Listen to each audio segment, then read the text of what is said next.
depois de trabalhar nas manobras, trabalhar com informações do funcionamento da locomotiva, como ela funcionava a aceleração, como funcionava o freio. Aí depois eu fui viajar. Eu lembro até hoje que eu fui viajar com um maquinista já bem mais antigo que eu, ele já estava prestes a se aposentar naquele período. Eu me lembro muito bem o nome dele, senhor Darcy Garcia. Tá? Era um afro-brasileiro que nem eu também. Ele é uma pessoa bem característica, ele sempre andava com um boné de maquinista na cabeça. Acelerou o trem, deixou numa marcha lenta e disse para mim assim: olha, senta aqui no meu lugar agora e tu vai tracionar o trem. Aí eu disse para ele: mas o senhor está louco, senhor Darcy? Eu nunca tracionei o trem, eu só tenho informações teóricas. Ele disse: não importa, agora hoje tu vai ter que aprender a tracionar o trem. E aí eu tremia bastante, as minhas pernas tremiam bastante, mas mesmo assim, né, eu peguei o comando do trem, né, e levei o trem até a estação de Fanfa, que é a próxima estação. Ele disse: não, a tua marcha tá boa, tu trouxe o trem esticadinho, tudo tá bem, já tá perfeito, leva o trem até Rio Pardo mesmo, vamos mais adiante que eu vou dar uma descansada. Eu já estou me aposentando mesmo, você é jovem, tem que aprender. A história que seu Dilmair conta toda vez que chega perto de uma locomotiva reflete a ligação que esses dois têm. Ele entrou para a Rede Ferroviária Federal em 1983, quando o sistema já vivia uma fase de desaceleração.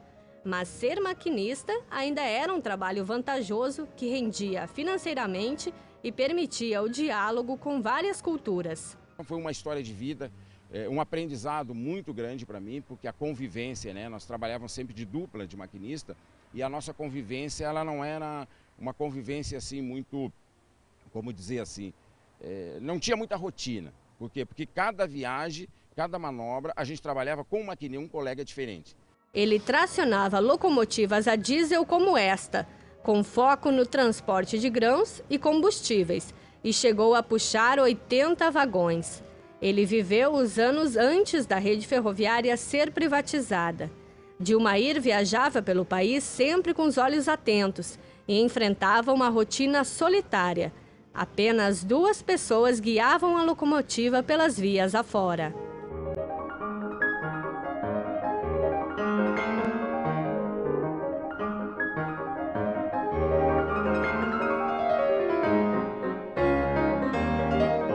O país, de certa forma, virava as costas para as gigantes de ferro depois de experimentar o progresso.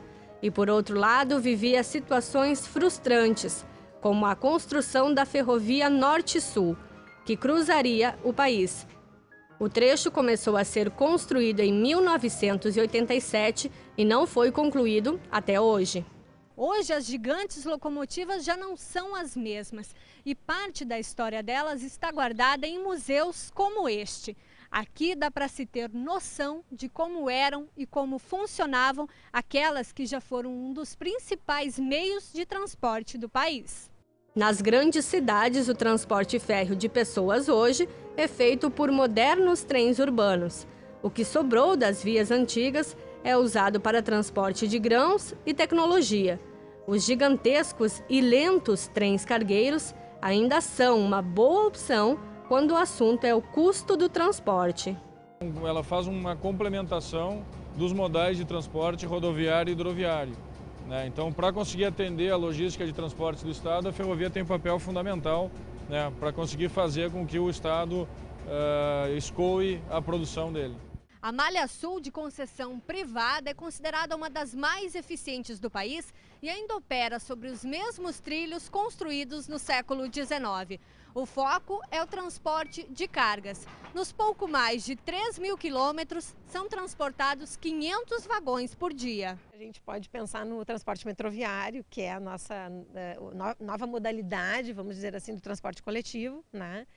E a gente também está o tempo inteiro querendo olhar para o exterior e pensar por que dá certo todo o transporte do trem, mas tecnologicamente moderno, contemporâneo, né?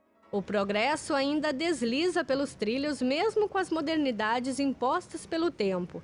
A realidade gelada e solitária nem lembra mais os dias de autoridade que os trilhos experimentaram. Daquele tempo, só ficou mesmo a saudade. Emoção e muita saudade também, né? Além da emoção, me dá muita saudade, porque existia todo um conceito de família ferroviária. Nós, ferroviários, a gente nunca... Todos os outros segmentos, né, de trabalhadores, se trata a categoria dos bancários, a categoria disso, a categoria... Nós, na rede ferroviária, a gente não dizia categoria, a gente dizia família ferroviária. Então, a gente se considerava, todos nós, enquanto uma família, né?